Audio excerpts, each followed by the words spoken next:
Beauty brand Lux has marked 100 years in the industry. Over the past many years, this brand has been endorsed by some of the most iconic names in Bollywood, including Meena Kumari, Madhubala, to Anushka Sharma, and even Alia Bhatt. And now the brand has roped in Suhana Khan for their body care range. To tell us more about the past 100-year-old journey of Lux and also what lies ahead, we are joined in by Ankush Wadera from Lux or Unilever India. So Ankush, 100 years of Lux, it has been such an iconic name. Over the past 100 years, if I were to ask you today, how do you look at the journey of Lux? So the brand has evolved significantly. It has kept pace with the changing requirements and needs of our consumers. And if I were to just start from the product that we deliver, the technology that goes inside has changed significantly. Let me take example of the soap bars that we sell.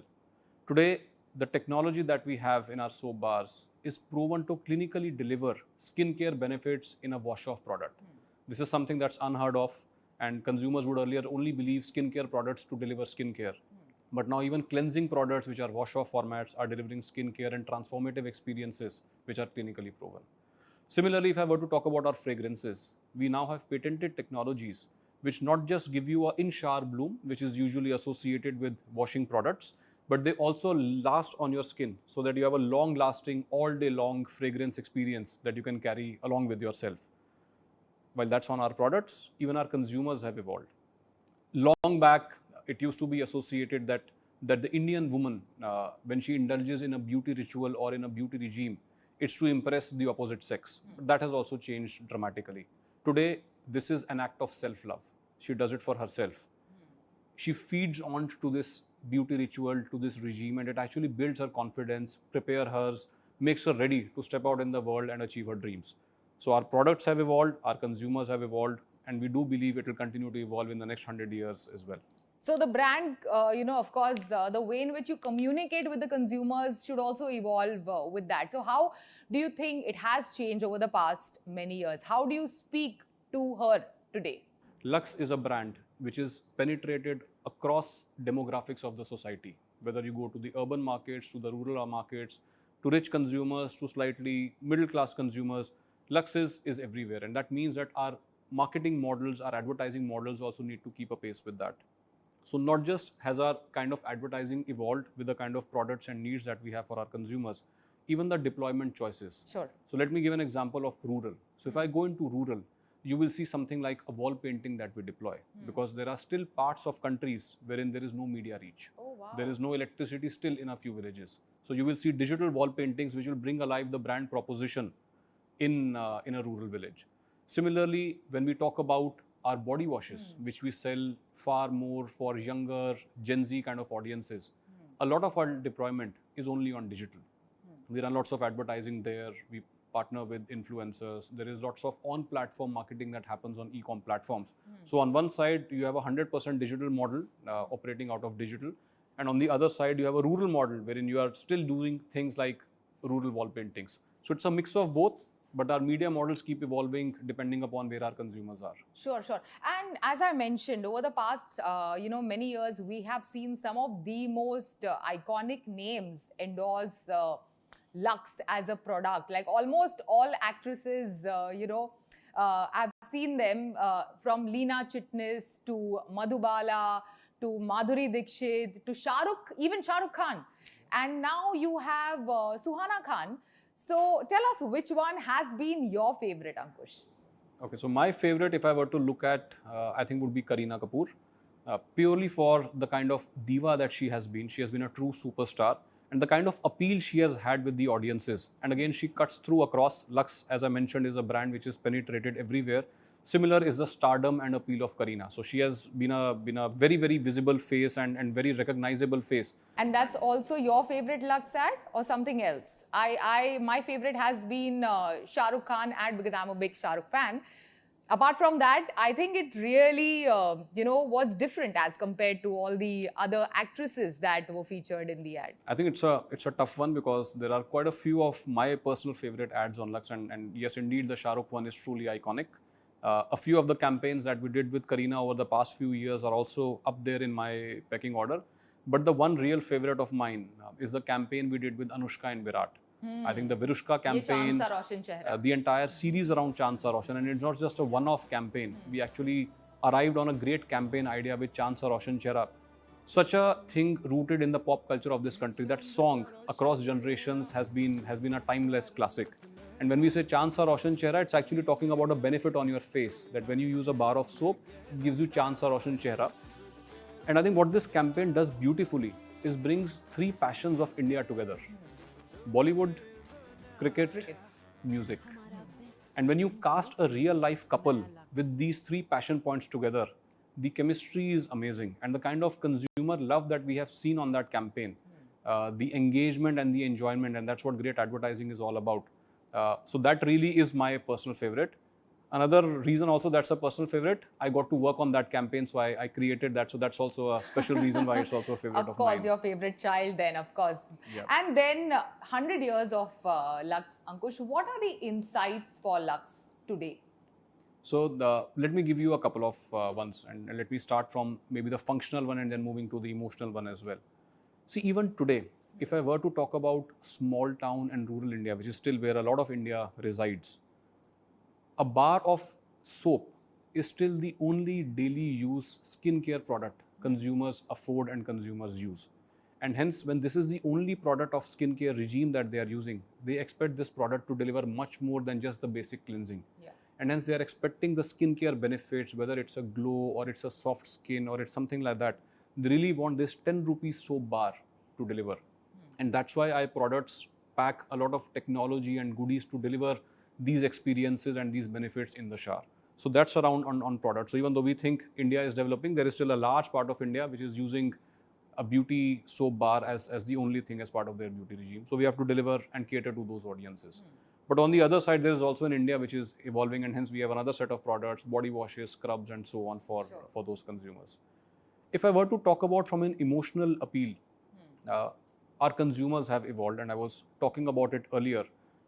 Today's woman wants to step out, wants to express herself. She has dreams of her own and she really wants to be out in the world. But at the same time, she has this fear of being judged. There are these sexist judgments that still exist in our society, and she wants to be ready to tackle them. And hence, this entire occasion or ritual of getting ready, of the beauty regime that we are talking about, gives us the confidence, makes her ready to step out and take the world.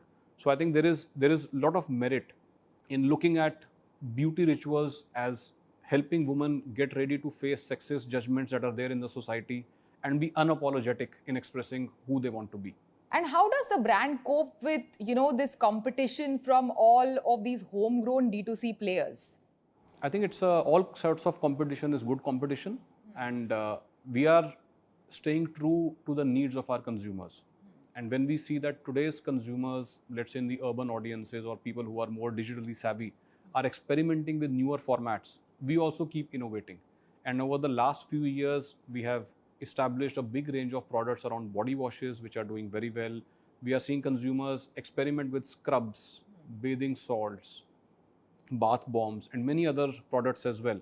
And we have a range of products which have already been launched in that space, and many more is coming. So watch that space and you will see a lot of innovation coming on this brand as well in the next 100 years that it's going to be around. Sure. And just last year, I believe Lux became a 1.2 billion euro brand. How much has it grown over the past 1 year? So you're right.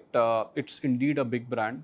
It is a global brand. And just like it's well penetrated in India, it also has a very vast footprint globally.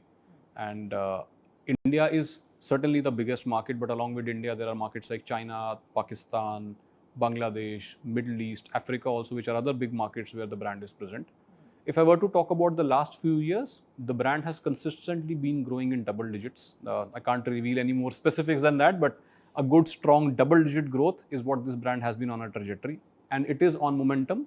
And the other parameters that we track are also looking very healthy. So quite happy with the way the brand has been progressing in the recent past. And what has been the impact of all the pricing challenges that FMCG players had to go through over the past couple of years on brand Lux? I think on pricing, what we strongly believe is that if you offer the right value to consumer, the consumers always value that. So on Lux, it's a strong brand. giving great products to the consumers at the right value. And hence, we have not been really impacted by these kind of price challenges. In fact, Lux has been able to come across quite strongly through this entire ups and downs of the pricing cycle. So speaking of value, value addition is something that has been a focus of almost all FMCG players. So tell us more about Lux's premiumization strategy going forward. Okay, so let me give you one example. In India, in skin cleansing as a category, it is still today a very bars-dominated market. And if we talk about body wash, maybe people like you and me are using body washes. But if I were to compare it in the industry, less than 5% of households today use a body wash, which means I have more than 95% of consumers or households in the country to actually help them adopt using body wash. Body wash is a premium format. It's a far more profitable format. There is huge market that's there to be made by us. And as market leaders, we are looking at body wash market development as the single biggest premiumization opportunity that is there for quite a few decades to come. So lots of action happening there and lots more to come. Sure. We know one of the most iconic lines of Lux used to be Filmi Sitaro ka favorite sabun. Do you think today, if you were to use that line, would it still be relevant? I would say it's still as relevant as it was in the past. And I think today when we get into these associations with our celebrities as well, the kind of connect and the kind of mutual appreciation for both still is as much as it was there many years ago. Yeah, and why do you keep on continuing to stick with celebrity endorsers for Lux? I think there is a story that some of these celebrities are also talking about. Yeah. Something that reflects in the choice of our celebrities also. I talked about how the purpose on the brand is also to empower women to rise beyond sexist judgments and express themselves unapologetically. Some of this reflects in our stars as well. If we look at their journeys, many of their journeys have been like that. So if I were to talk about Virat and Anushka, the stars who have been there in our campaign, both of them are first generation self-made stars who have sort of broken all barriers of the society and reached where they are. So I think just the selection of these is very much in line with the kind of purpose that we have on the brand. And second, it's a mass brand, and these celebrities give us a great appeal with the audiences as well, especially in rural India, which is still very much influenced by the kind of associations that we do. Ankush, thank you so much. Thanks for joining us today. Thank you very much. It has been a pleasure to be here. Thank you. It is time for a short break. You don't go anywhere. We will be right back.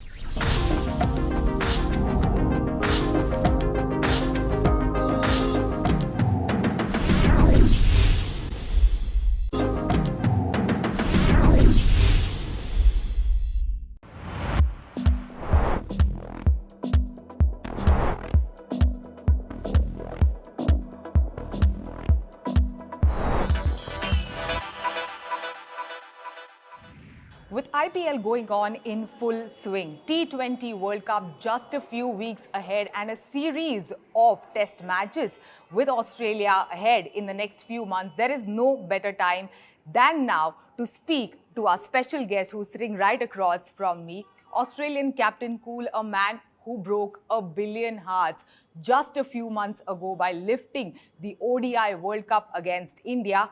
Pat Cummins, welcome to CNBC TV18. Thanks for having me. Thanks for the intro. Pat, so we are meeting in the New Balance store, which is opened in Mumbai.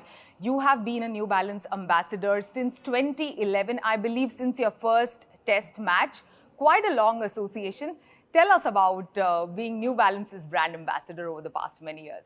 Yeah, that's it. I think it's almost 14 years now, which is crazy. I look back when I first started wearing New Balances. I was pimply. I was a young kid, but they've been amazing. You know, as a fast bowler, our most important tool is always our shoes. And yeah, New Balance has been fantastic, handcrafting shoes where, you know, I've flown over to Boston and worked with their team, just telling them what I want to see in my bowling boot and really tailoring it to what I need. So they've been incredible support for me over that time. Cricket gear is obviously amazing as well, but they just do everything, bend over backwards to make sure when I step out in the field, I'm as in a good place as I can be. So as a fast bowler, which one has been your favorite pair? I think they get better and better. So I'm going to say the most recent ones. Yes. Yeah, for me, super comfortable. They've got like a midsole strap. So it just means whether I'm bowling over here on kind of softer pitches or back in Australia, my foot doesn't slide.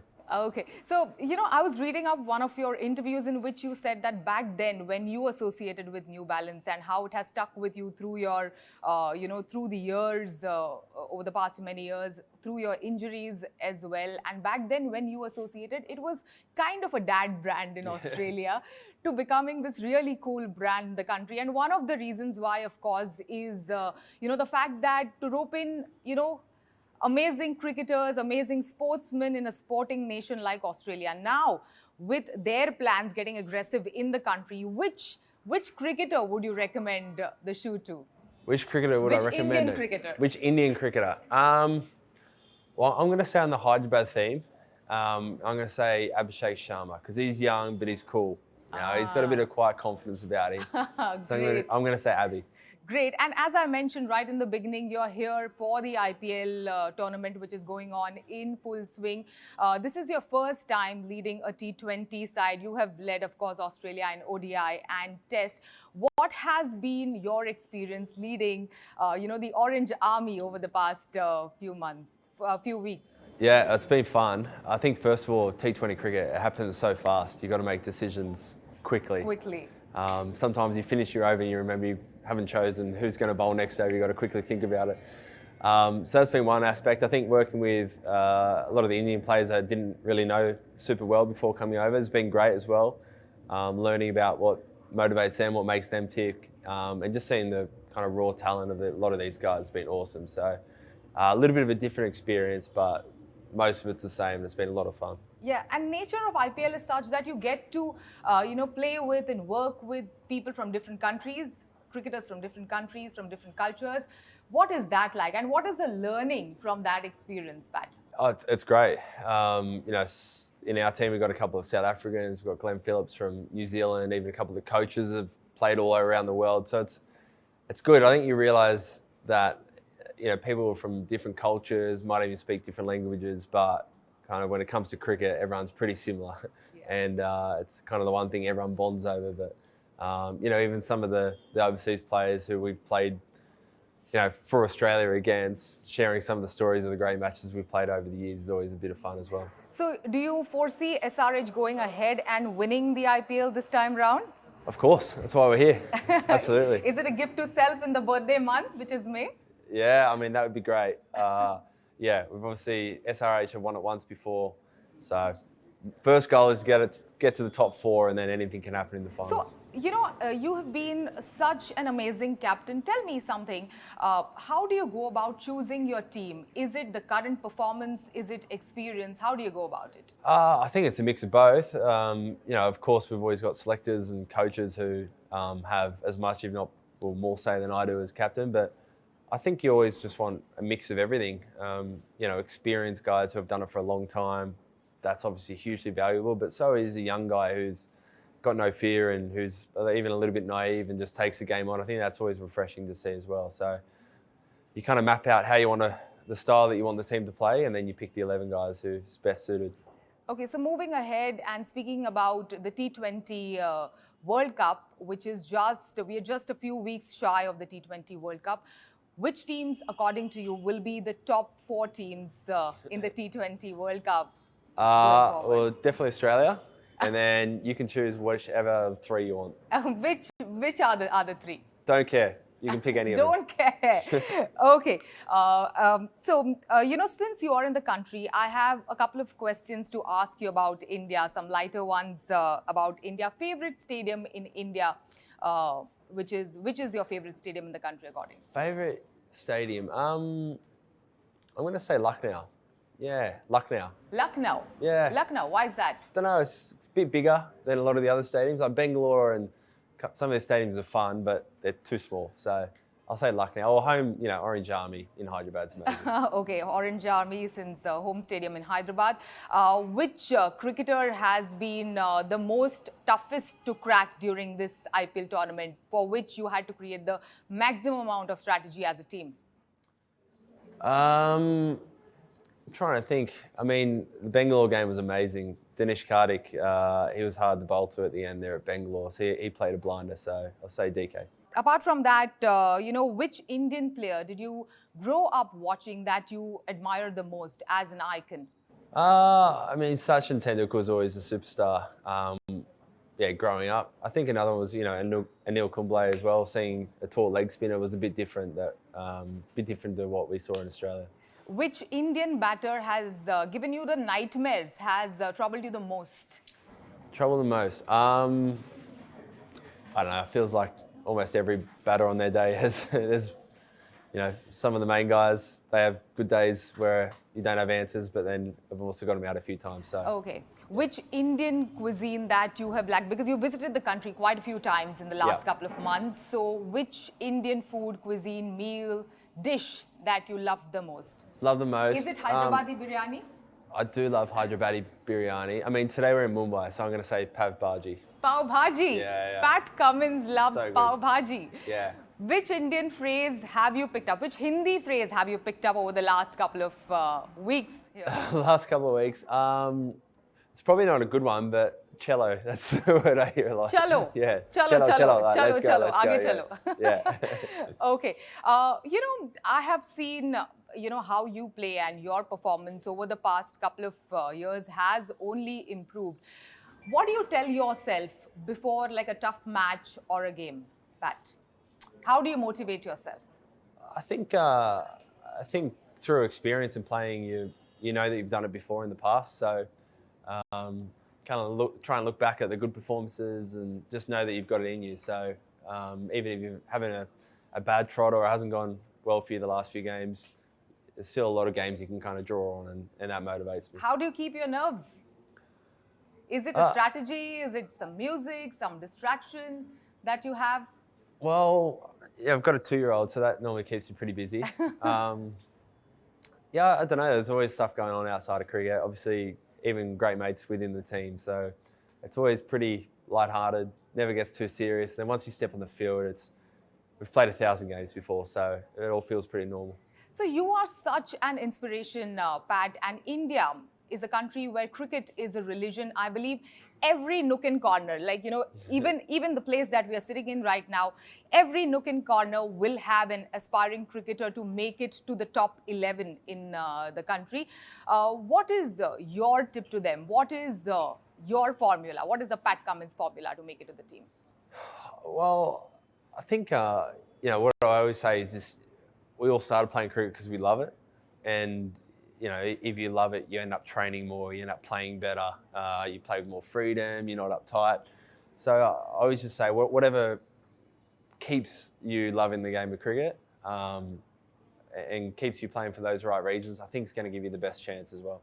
Whatever keeps you loving the game of cricket. What a nice thought. Thank you so much. Thanks for joining us today. Thanks so much. Thanks.